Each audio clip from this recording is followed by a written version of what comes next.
J'aime bien la liberté dans le travail aussi, quoi. Oui. J'aime bien une forme de liberté, de pouvoir justement décider, d'avoir des responsabilités, etc. C'est ce que j'aime dans le travail en général, quoi. Est-ce que vous préférez qu'on vous donne des consignes précises pour jalonner votre travail, ou est-ce que vous préférez qu'on vous donne un truc d'ensemble à faire et que Moi, je préfère un ensemble largement. J'aime pas les consignes précises, quoi. J'aime pas les murs, je préfère les ouvertures, quoi, d'esprit en général, quoi. Autrement, par exemple, est-ce que vous travaillez beaucoup avec les autres, ou est-ce que vous préférez travailler tout seul dans votre coin, ou... Non, j'aime bien la communication, j'aime bien travailler avec les autres.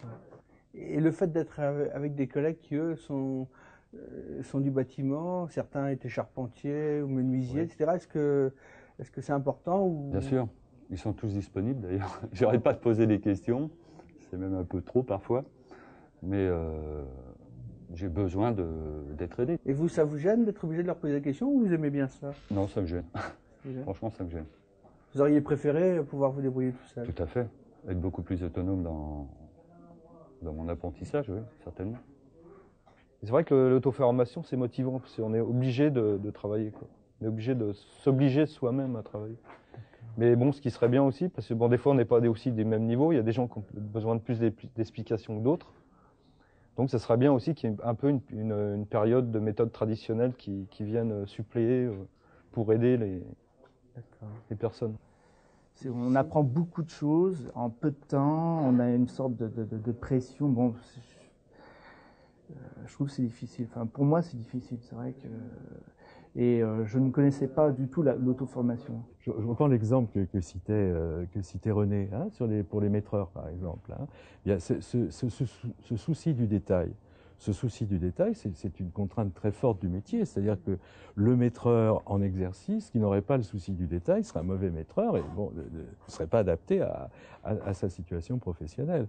Lui faire prendre conscience qu'il manque, par exemple, de souci du détail, c'est aussi lui pointer que ce souci, c'est pas en général, c'est pas une qualité ou un défaut généraux, c'est une qualité, enfin c'est une caractéristique en tout cas qui est indispensable pour le métier.